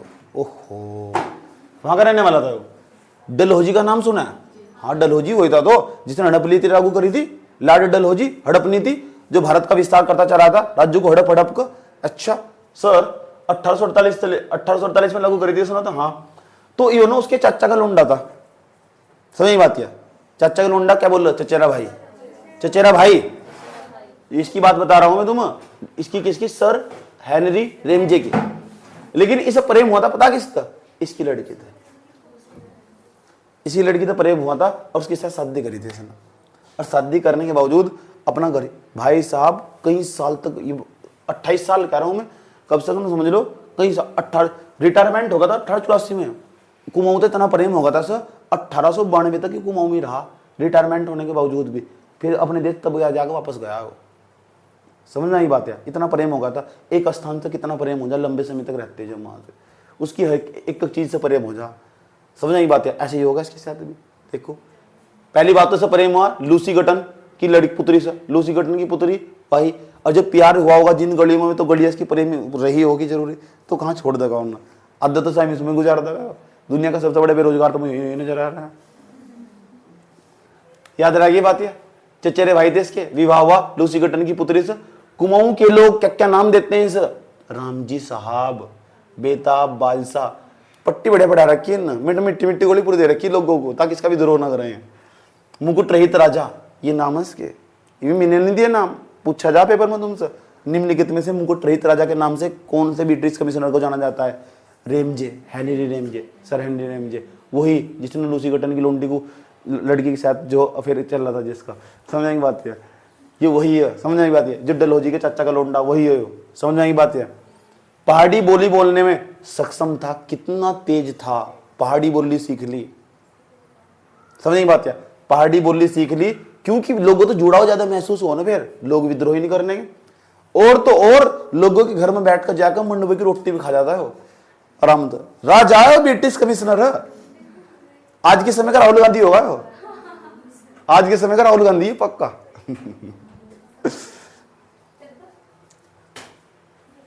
कुआं में सुमन सबसे बड़ी खास बात पता क्या है?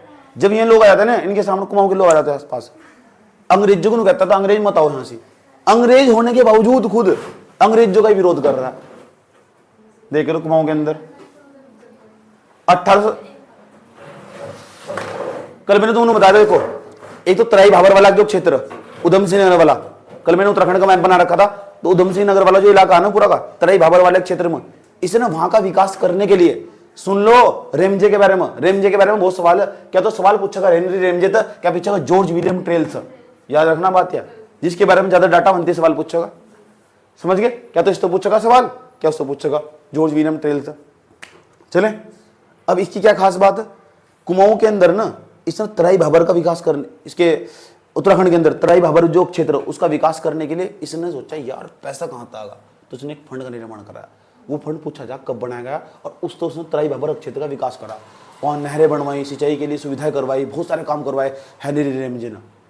समझ में आई बात यार? तो इसने जो वो बनाया था एक फंड, उसका नाम बताना चाहूँ, उसका नाम है तराई इंप्रूवमेंट फंड, और जो बनाया था 1883 में।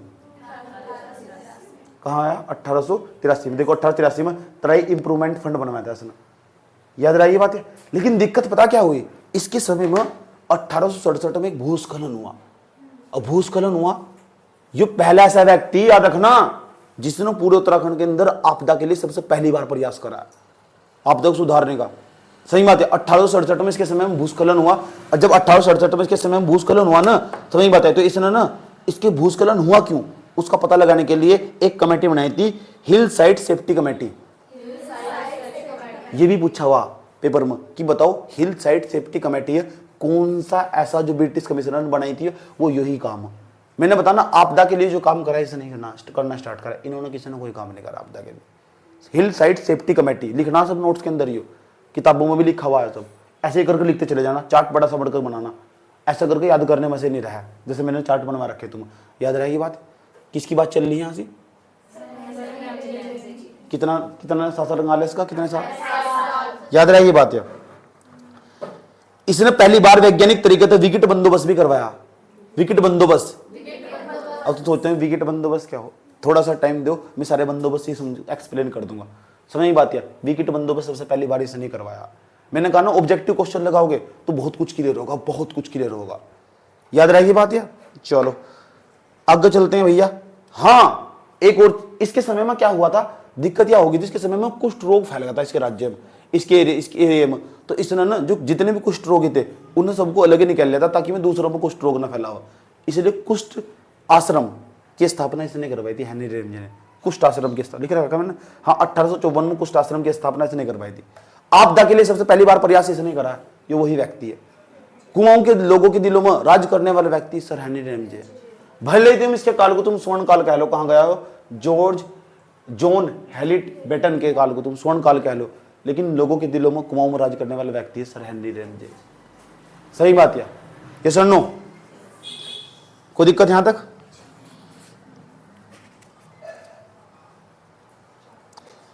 इसने पता क्या करा था, 1857 के समय में ही 1857 का विद्रोह हुआ था ना, 1857 का विद्रोह हो रहा नहीं इसी के समय में। ये 56 के बाद 1857 नहीं आएगा, तो 1857 का विद्रोह नहीं होगा। तो 1857 का विद्रोह हुआ था, भारत के लोग अंग्रेजों के खिलाफ विद्रोह नहीं कर रहे।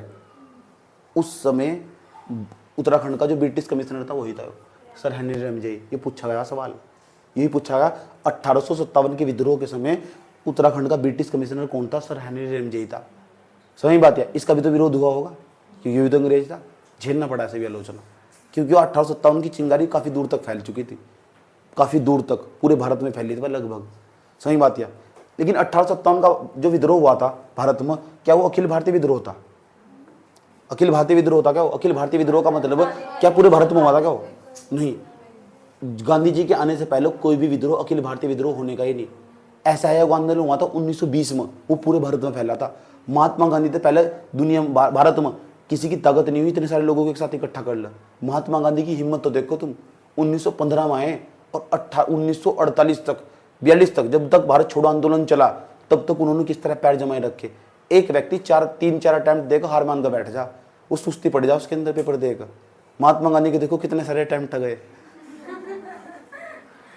फर्स्ट अटेम्प्ट चंपारण सत्याग्रह, दूसरा खेड़ा सत्याग्रह, तीसरा अहमदाबाद, फिर चौथा उसके बाद असहयोग आंदोलन, फिर बड़े बड़े आंदोलन, फिर मेंस आया, फिर तो निकाल दिया उन्होंने, फिर उनका मेंस, असहयोग आंदोलन, सबनी अवज्ञा आंदोलन, उसके बाद दांडी मार्च चलाया, उसके बाद देखो जो लास्ट में जाएगा एज सुन लो, उसके बाद में जाएगा उसके बाद भारत छोड़ो आंदोलन। लेकिन महात्मा गांधी ने हिम्मत नहीं आ रही, लास्ट तक टिके रहे। सही बात है, इंटरव्यू निकाल के छोड़ रहा है। सही बात है, अंग्रेजों को देश तो बाहर खदेड़ के छोड़ रहा है। क्या ताकत थी महात्मा गांधी की। मैं महात्मा गांधी तो बहुत प्रभावित हूँ यार। महात्मा गांधी के लोग कितनी ही आलोचना करते हो, उनके आइडियोलॉजी को कभी कोई फॉलो नहीं करता। सुन लो ध्यान लगा कर, चले और चलो और बताओ कहां तक आए।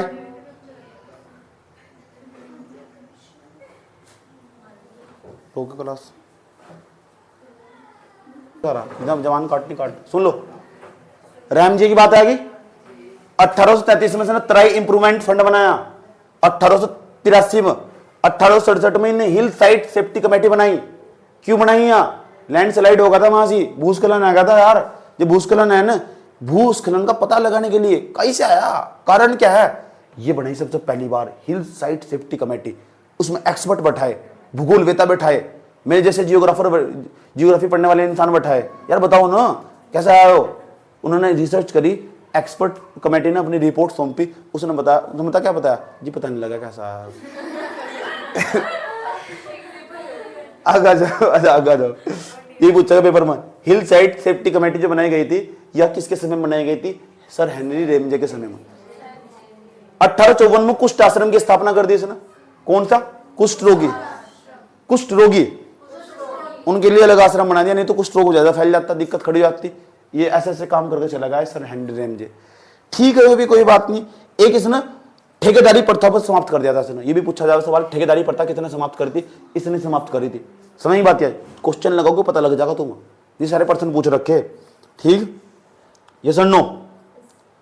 चलो, भारत में पहले मेथोडिस्ट चर्च का निर्माण इन्होंने करवाया था। मेथोडिस्ट सबसे पहले बार जो चर्च बनवाया था ना, मेथोडिस्ट चर्च, सर्च करके देखो कैसा हो। सही बात है, वो भी इन्होंने बनवाया था पहली बार, सर हेनरी रेमजे ने। याद रही बात है, नोट्स के अंदर जितना मैं बोल रहा हूँ सारा इंक्लूड हो जाना चाहिए अच्छी तरह, साफ अच्छे तरीके से चेक करूंगा, कल को सबका नोट्स चेक करूंगा। समझ में आई बात है? इसी तरीके से बिल्कुल। और दूसरा ऑब्जेक्टिव सवाल भी लगा कर निकाल कर लगानी। याद रहेगी बात है? अब बताओ ये सारे के सारे अलग अलग समझ में आए नहीं आए? अब मैं तुम्हें सिर्फ 5 मिनट दूंगा इसे दोहराने की, कहीं से भी कोई रैंडमली सवाल पूछ लूंगा, नोट करो। नोट नहीं करना, याद करो फटाफट देते। चलो इसे भी देख लो, इस वाले स्लाइड को भी देख लो, साइड में लिखे हुए कुछ अन्य कमिश्नर भी है, क्योंकि कमिश्नर तब तक बने रहेंगे जब तक भारत देश आजाद नहीं होने का। ऐसे थोड़ा ही भाग जाएंगे। इन तभी कुछ सवाल पूछे गए भर का, तो जो पूछे गए मैं पहले बता रहा हूँ तुम्हें। 8वां कमिश्नर था, 6 के बाद 7वां आया होगा, वो पूछा नहीं पेपर में। 8वां आया होगा, वो क्यों पूछ लिया? वो इसलिए पूछ रहा, उसके समय में कुछ खास हुआ था। वो 1885 से लेकर 87 तक रहा, वो 2 साल सारा रहा। लेकिन उसके समय में कांग्रेस की स्थापना हुई 1885 में। किसने कर दी कांग्रेस की स्थापना? ए.ओ. ह्यूम ने। ह्यूम नहीं, ए.ओ. ह्यूम। 1885 में कांग्रेस बनी दिया। समझ बात दिया। उसके बाद 1906 से लेकर 1914 तक कैंप वेल ब्रिटिश कमिश्नर रहा उत्तराखंड के अंदर, कैंप वेल। और 1905 में ही हमारे पास बंगाल का विभाजन नहीं हुआ था। अब बंगाल का तो विभाजन हुआ था ही, एक बड़ी घटना हुई थी, स्वदेशी आंदोलन स्टार्ट हुआ था। वो स्वदेशी आंदोलन भारतीय लोगों ने स्टार्ट करा था, तो बड़ा काम हुआ, तो उसे याद रखा जाएगा। ये पूछेगा तुमसे बताओ उस समय ब्रिटिश का कमिश्नर कौन था जब यहाँ स्वदेशी आंदोलन चल रहा था? तो इसका कौन था? Camp well. जब कांग्रेस बनी थी तो ब्रिटिश कमिश्नर कौन था यहाँ उत्तराखंड का? वो था हमारे पास जीरोस नहीं, जीरोस। कैंपबेल कब था? जब स्वदेशी आंदोलन शुरू हुआ, जब बंगाल का विभाजन हुआ, तब कौन था यहां से उसके से? कैंपबेल। याद रखिए, बंगाल का विभाजन वैसे 1905 में होगा था, लेकिन आंसर यही रहेगा स्वदेशी आंदोलन के समय कौन था? कैंपबेल था। कैंपबेल। दो फैक्ट तो याद कर सको हैं। उसके बाद 1914 से लेके 21 तक, 14 से लेके 21 तक तो महात्मा गांधी आ गए। 1915 में 9 जनवरी 1915 को महात्मा गांधी आ गए थे। 9 जनवरी को तो हम प्रवासी भारतीय दिवस के रूप में मनाते हैं। प्रवासी तैयार में अफ्रीका तय में लड़ाई करके भारत के लोग पसंद कर रहे थे उन्हें। वाह, एक व्यक्ति आया, पढ़ा लिखा व्यक्ति है, जगह जगह घूमने का प्रयास कर रहे थे। 2 साल तक तो भारत में घूमते रहे हैं कि भारत की स्थिति क्या है, भारत दर्शन करा उन्होंने, इस तरह जिस तरह सिविल सर्विस वाले करे बेचारे भारत दर्शन। उसके बाद क्या हुआ? 1914 में दूसरा विश्व युद्ध स्टार्ट होगा। पहला विश्व युद्ध स्टार्ट होगा था। जब पहला विश्व युद्ध स्टार्ट हुआ था, ये भी पूछा जाता है सवाल, पहले विश्व युद्ध के समय में जो ब्रिटिश कमिश्नर उत्तराखंड में था कौन? तो ये होता प्रथम विश्व युद्ध के समय में कौन था? पी विडम। पी विडम। पी विडम। याद रहेगी बात क्या? तो पहले विश्व युद्ध के समय में, पहला विश्व युद्ध कब तक चला? 1814 से लेकर 1819 तक, 18 तक चला था। 1814 से लेकर 1818 तक या 19 तक, ठीक। 1914, हाँ 1914 से लेकर 1918 तक, 1914 से लेकर 18 तक चला था पहला विश्व युद्ध। कुली बेगार आंदोलन भी इसी के समय में हुआ था। सारे कुलियों ने मिलकर ना, वो कहते थे हम कुली बनने के नहीं, हम किसी की बेगार करने के नहीं, उन्होंने भी आंदोलन कर दिया था। वो भी इसी समय में हुआ। पी विडम के समय में भी सवाल पूछा हुआ। जो पूछे हुए ना सवाल, मैंने सारे एक करके साइड में लिख दिए, जहां जाता सवाल पूछा हुआ। उसके बाद असहयोग आंदोलन भी, असहयोग आंदोलन 1920-21 में स्टार्ट नहीं हुआ था, चलता नहीं रहा फिर असहयोग आंदोलन। तो जो असहयोग आंदोलन था, ये भी पी विडम के समय में स्टार्ट हुआ था असहयोग आंदोलन। पता लग चुका? 3 बड़ी घटना हुई, कुली बेगार आंदोलन और प्रथम विश्व युद्ध इसी के समय में, असहयोग आंदोलन पी विडम के समय में। पूछ लूंगा मैं भी समझा रहा हूँ। 1906 से लेकर ना 1906 से लेकर 14 तक कैंपबेल का काल रहा। और कैंपबेल के समय में पता क्या हुआ? स्वदेशी आंदोलन। और स्वदेशी आंदोलन तो हुआ ही हुआ, सूरत विभाजन भी जो हुआ था, सूरत अधिवेशन हुआ था नहीं था, उसके अंदर कांग्रेस 2 भागों में बट गई थी। एक तो गर्म दल था, नरम दल था, वो भी इसी के समय में हुआ था। 1907 में सूरत अधिवेशन हुआ था नहीं, वहां कांग्रेस 2 भागों में बट गई थी, कुछ व्यक्ति इधर कुछ व्यक्ति इधर, दोनों की विचारधाराएं अलग थी। जो बाद में जाकर लखनऊ समझौता हुआ था जब 1916 में, सही बात है, तब जाके एक साथ एक मंच पे आ गए थे, गर्म दल नरम दल मिल गए थे लखनऊ समझौते में जाकर। समझ में आई बात है? ये कुली बेगार आंदोलन, ये प्रथम विश्व युद्ध, ये हमारे पास असहयोग आंदोलन, सब पी विडम के समय में हो रहा है। ये सारा पूछा हुआ पेपर में, इसलिए यहां लिखा हुआ है। 1935 से लेकर 1939 तक डब्ल्यू इबर्टसन। ऐसा मैं क्यों कह रहा हूं 1935 के? अच्छा यहां बताओ, ये 1914 से लेकर 1914 नहीं है, 1906 से लेकर 1914 के समय में कैंपबेल नहीं है। और जब कैंपबेल है तो 1909 का भारत सुधार अधिनियम नहीं आ रहा, भारत शासन अधिनियम आ रहा, जिसे मार्लियामेंटो सुधार के नाम से जानते है नहीं? मार्लियामेंटो सुधार तो बोल रहे हो सर, मार्लियामेंटो सुधार 1909, वो भी इसी के समय आया, पी विडम के समय में। ऐसा सवाल पूछा जाने वाले टाइम पर आज तो 2-3 साल बाद इस तरह के सवाल देखोगे तुम यहाँ की हिस्ट्री में, क्योंकि पैटर्न लगातार बदलेगा, इतने नहीं बदलने जितना मैं पढ़ाऊंगा। समझ में आएगी बात? ऐसे आज तो कुछ साल बाद ऐसे सवाल देखोगे तुम। उसके बाद 1914 से लेकर 21 तक पी विडम है, पी विडम नहीं 14 से लेकर 21 तक रोलक एक्ट की घटना नहीं हुई थी, हुई नहीं रोलक एक्ट की घटना। 1919 का भारत शासन अधिनियम नहीं आया था, 1919 का, इसी के समय पी विडम के समय में। आज तो कुछ साल बाद ऐसे सवाल लिखोगे तुम, लिख कर रख लियो चाहे। समझ नहीं बात? कुछ साल बाद आज उत्तराखंड के पेपर जो बच्चे देने जा रहे होंगे, इस तरह के सवाल देखोगे तुम। यहाँ के पीसीएस में, यहाँ के लोअर पीसीएस में, यहाँ की जो स्टेट के एग्जाम हो उनमें इस तरह के सवाल पाए जाएंगे बेटा। आज मैं पहले ही बोल दिया, ऐलान कर दिया, मुझे पता नहीं कहाँ तक जा सके, क्योंकि मैं सारे जगह के पेपर देखता हूँ, मुझे सबका ही अनुभव रहा हो। अच्छा इस तरह सवाल पूछा है तो जब भी पेपर को हार्ड बनाओ तो यहाँ तक जाएगा सोचते सोचते। 35 से लेकर 39 तक डब्ल्यू इबर्टसन। तो डब्ल्यू इबर्टसन, अच्छा इसी के समय में बताओ 1935 का भारत शासन अधिनियम नहीं आया नहीं आया, जिसमें 60% जो संविधान बनाया गया 60% हिस्सा यहीं से कॉपी कर रखा है उसका। समझ में आई बात? या 1935 के दिन में था। इबर्टसन कांड 1930 में हुआ था। तुम बताओगे मुझे इबर्टसन कांड क्या था? मैं थोड़ा सा डिटेल से बताने में थोड़ा क्लास कहीं लंबी हो जाएगी। इबर्टसन कांड क्या था? पौड़ी में होता है इबर्टसन कांड, नोट करके लिख लेना, मुझे पता होना चाहिए इबर्टसन कांड क्या हो, ठीक है नहीं? इबर्टसन कांड क्या हुआ था इसी के साथ, तो इबर्टसन कांड इसी के समय हुआ था, इबर्टसन डब्ल्यू इबर्टसन के समय में, ठीक है? याद रखनी बात है। तो क्या था पौड़ी के अंदर 21वां कमिश्नर रहा हमारे पास जी.एल. विलियम। जी.एल. विलियम कौन सा कमिश्नर है? 21वां कमिश्नर, ठीक। अब यहाँ 21वां कब तक रहा? 39 से लेकर 41 तक। मैंने इसलिए लिखा है क्योंकि 1940 में अगस्त प्रस्ताव नहीं आया था, तो पूछा जा सके अगस्त प्रस्ताव के समय उत्तराखंड का ब्रिटिश कमिश्नर कौन था? ये होता जी.एल. विलियम। मैंने लिखने रखा है यहाँ से, लिखना तुम हो, अगस्त प्रस्ताव किस समय में आया था? मैं जो बोल रहा हूं क्लास दोबारा देखनी पड़ेगी तुम, चाह के भी तुम्हारे पास, you have no options, you should be aware. उसके बाद 22वां जे सी एक्टन 41 से लेकर 43 तक। जब 41 से लेकर 43 तक, तो 42 में एक बहुत महत्वपूर्ण घटना हो रही, भारत छोड़ो आंदोलन। और जो भारत छोड़ो आंदोलन हो रहा है ना, वो इसी के समय हुआ है, जे सी एक्टन के समय में ही। महात्मा गांधी के द्वारा लास्ट आंदोलन था वो, महात्मा गांधी के द्वारा जो किया गया आंदोलन था वो लास्ट आंदोलन था, भारत छोड़ो आंदोलन, लास्ट आंदोलन। इसमें ही हिंसा हुई थी। आज तक महात्मा गांधी किसी आंदोलन में हिंसा नहीं हुई थी जहां लाठी डंडे चल गए हो, लोग आपस में लड़ के मर गए हो, ये ऐसा आंदोलन था। फिर महात्मा गांधी ने उपवास करा था, तब जाकर आंदोलन रुका था बाद में जाकर। ठीक है, भारत के लोगों तो अपील कर दी थी, महात्मा गांधी ने कहा था करो या मरो। लोगों को लग रहा दिख, अच्छा महात्मा गांधी हिंसा की बात कर रहे दिख, कह रहे अंग्रेजों को मार दो, सही बात है। तो लोगों ने अंग्रेजों को पीटना शुरू कर दिया। ब्रिटिश कुमाऊं का 23वां कमिश्नर डब्ल्यू फिनले, इसी के समय भारत आजाद हुआ। डब्ल्यू फिनले, फिनाइल नहीं फिनले, डब्ल्यू फिनले है, डब्ल्यू फिनले ये खिंडगे क्या हो गए? खिंडगे मतलब गए हैं, सही। अंग्रेज इनके समय में हमारा देश आजाद हो चुका था। 23वें कमिश्नर थे। एक 24वां बताओ, उसको क्या ही पढ़ो पेपर में, इस पे सही उत्तर मानना। सही बात, जब भारत देश आजाद हुआ तो ब्रिटिश कमिश्नर यहाँ कौन था उत्तराखंड में? सही बात, डब्ल्यू फिनले, डब्ल्यू फिनले, याद रहेगी बात या कोई दिक्कत नहीं आने तक? एक बार तभी से देख लो। कांग्रेस किसके समय में बनी? फास्ट 1800 कब बनी? 85 में। किसने बनाई थी? ए ओ ह्यूम ने। ए ह्यूम कौन था? यूरोपीय था, अंग्रेज था। स्वदेशी आंदोलन किसके समय में हुआ? सूरत अधिवेशन किसके समय में हुआ? सूरत अधिवेशन में क्या हुआ था? कांग्रेस दो भागों में बट गई थी। गरम दल, नरम दल।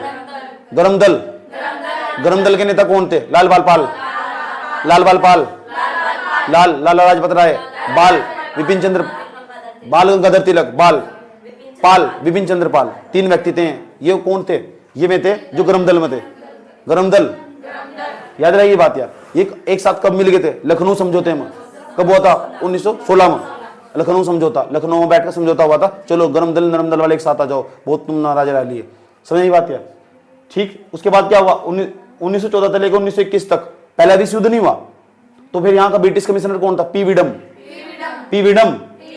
कुली बेकार आंदोलन किसके समय में हुआ? पी विडम के समय में। असहयोग आंदोलन किसके समय में हुआ? पी विडम के समय में। असहयोग आंदोलन कब हुआ? असहयोग आंदोलन 1920 में, 1920 में प्रारंभ हुआ। उसके बाद ये प्रथम विश्व युद्ध कब हुआ? 14 से लेकर 18 तक हुआ। कुली बेकार आंदोलन कब हुआ? ये भी 1920-21 में हुआ। समझ बात या? उसके बाद ये 35 से लेकर 39 तक कौन ना? डब्ल्यू इबर्टसन। ये इबर्टसन कांड क्या था ये भी तुमसे पूछना चाहता हूँ। 1930 में हुआ था। मैं तुम्हें एक होमवर्क दे दिया, मैं जानना चाहता हूँ, तुम गूगल करके देखो, जाकर किताब खोजो और जाओ मुझे बताओ कि इबर्टसन कांड क्या था। ठीक है। 21वां कमिश्नर था, तो इसी के समय में जी एल विलियन नहीं आया, इसी के समय में अगस्त प्रस्ताव आया था, अगस्त प्रस्ताव। 22वां जे सी एक्टन, इसी के समय में भारत छोड़ो आंदोलन हुआ। महात्मा गांधी का लास्ट आंदोलन था। महात्मा गांधी का जो पहला सत्याग्रह था वो चंपारण सत्याग्रह था। चंपारण बिहार के अंदर पड़ा, याद रहेगी बात यार। ठीक। उसके बाद यहां लास्ट में देखो भारत छोड़ो आंदोलन था। भारत छोड़ो आंदोलन अखिल भारतीय आंदोलन था, पूरे भारत में फैल गया था। हिंसा ही हिंसा और थी, बहुत सारे लोग मारे, कई लाख लोग मारे गए थे इसमें, इस आंदोलन में। समझ आई बात यार। ब्रिटिश कुमाऊं का 23वां कमिश्नर कौन था? डब्ल्यू फिनले। इसी के समय भारत आजाद हुआ। याद रहेगी बात यार।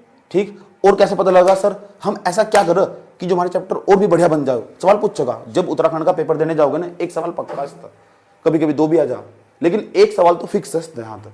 मैंने एक ही क्लास में समेट दिया हो। तुम जब तक भी इसे पक्का नहीं कर सकते जब तक तुम इसके कम से कम 4 ऑब्जेक्टिव क्वेश्चन की वीडियो लगाने के, कुछ भी नया दिखा देना ऐड ऑन कर लो। इतना ही पढ़ना, तब तमाम तरह की कथा कहानियां पढ़ने तो कोई फायदा ही नहीं है अगर तुम्हारी यही याद नहीं है। तो जो बेसिक हो तो तुम्हारे याद नहीं है और तुम तमाम तरह की कथा कहानियां पढ़ते चले जा रहे, इतना ही पढ़ना पड़ेगा तुम्हें। ये सर नो, इतना बहुत है। 6 कमिश्नर मैंने तुम्हें पढ़ाई दिए और दूसरा जो खास थे मैंने तुम्हें बता दिया। एक बच्चे के इतना याद हो बहुत, कॉमन सेंस काम कर जाएगा उसका। और ऑब्जेक्ट 3-4 ऑब्जेक्टिव क्वेश्चन लगा लिए, नोट्स तुम्हारे पास है, ऐड ऑन कर लिया, निकल के सबसे आगे। हम पढ़ाई माने ज्यादा नहीं करनी, पढ़ाई करते वक्त हमें सबसे आगे नहीं करना। आगे कैसे निकलोगे? सही स्ट्रेटजी के साथ, सही रणनीति के साथ, सही टीचर के साथ, ऐसे निकलेंगे। कंटिन्यू हमें मेहनत करनी होगी। हमें जब भी मेहनत करनी होगी जब बच्चा शांत बैठा होगा, जब तुम 90% बच्चों को लात मार दोगे। समझ की बात यार? तुम वहीं हटा दोगे उस बच्चों को, तुम भीड़ से तुरंत लग जाओगे। 10% बच्चों की कैटेगरी में जाओगे तुम। कैसा जाओगे? जब तुम तब भी मेहनत कर रहे हो प्रॉपर मात्रा में, जब कोई बच्चा मेहनत नहीं कर रहा होगा। समझ में आई बात या? ठीक, हम आज तक नहीं आलस आता मेहनत करते हुए, तुम देखते हो ना मेरी मेहनत, देख तो मुझे मेहनत नहीं, आलस नहीं आता बिल्कुल भी, क्योंकि मेरा आदत बन चुका है वो। और तुम्हें इस तरह की आदत बनाना होगा। पढ़ना एकदम नहीं आता, धीरे धीरे धीरे धीरे करके स्टेप बाय स्टेप। बच्चा 5-4 घंटा बैठ नहीं सकता, उसकी हालत खराब है।